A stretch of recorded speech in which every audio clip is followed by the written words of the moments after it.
injiilka sida Luukas u qoray cutubka 12 kor buu u eegay oo wuxuu arkay kuwa hodanka oo hadiyahoodii khasnada ku ridaya wuxuuna arkay carmal miskiin ah oo meeshaas laba lacag ah oo yaryar ku ridaysa markaasuu yidhi runtii waxaan ku leeyahay carmalkan miskiinta waxay ku riday wax ka badan wixii ay dhammaan ku rideen waayo kuwaas oo dhan wuxoodii badnaa ayay wax kaga rideen hadiyadaha iyaduse miskiinnimadeeda waxay kaga riday wixii ay ku noolaan lahayd oo dhan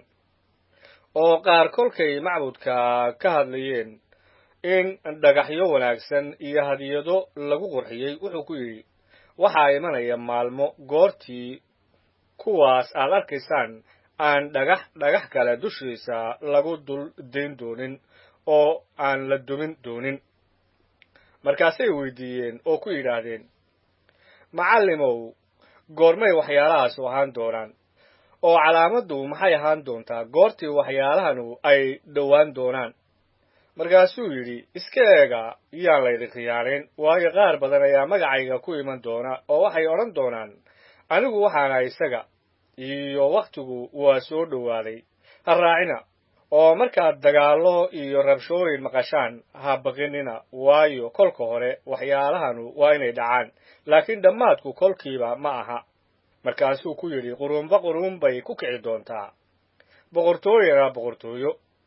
waxaa meelo kala duwan ka dhici doona dhulgariir iyo abaaro iyo cudurro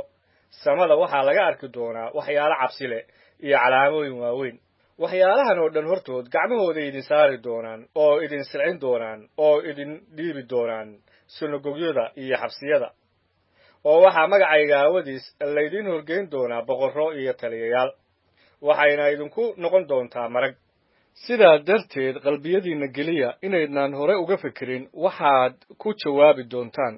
waayo waxaan idin siin doonaa ab iyo xigmad aanay calaawiyaashiinna oo dhammu ka adkaan karin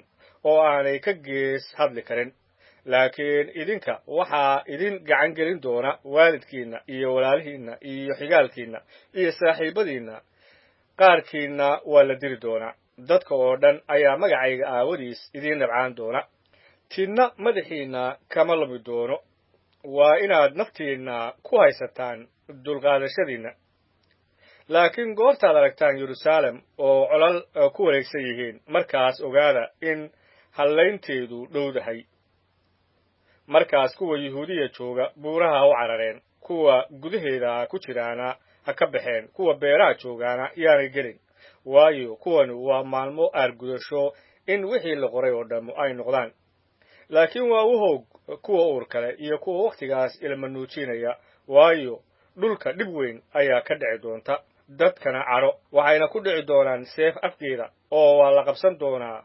oo quruumaha oo dhan la geyn doonaa quruumuhuna Yeruusaalem ayay ku tuman doonaan ilaa wakhtiga quruumuhu ka dhammaado calaamooyin ayaa laga arki doonaa qorraxda iyo dayaxa iyo xidigaha dhulkana waxaa ka jiri doonaa dhib quruumuhu ka walwalaan guuxa badda iyo hirarka aawadood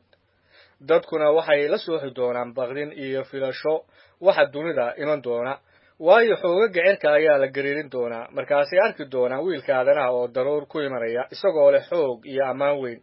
laakiin goortii ay waxaasu bilaabmaan inay dhacaan kor eega madaxyadiinnana kor u qaada waayo madax furashadiinnu waa dhowdahay markaasuu masaal kula hadlay bal eega birdaha iyo dhirta oo dhan goortay caleemo bixiyaan waad arkaysaan oo garanaysaan inuu roobku hadda dhow yahay sidaas oo kale idinkuna goortaad aragtaan waxaasoo dhacaya garta in boqortooyada ilaah dhowdahay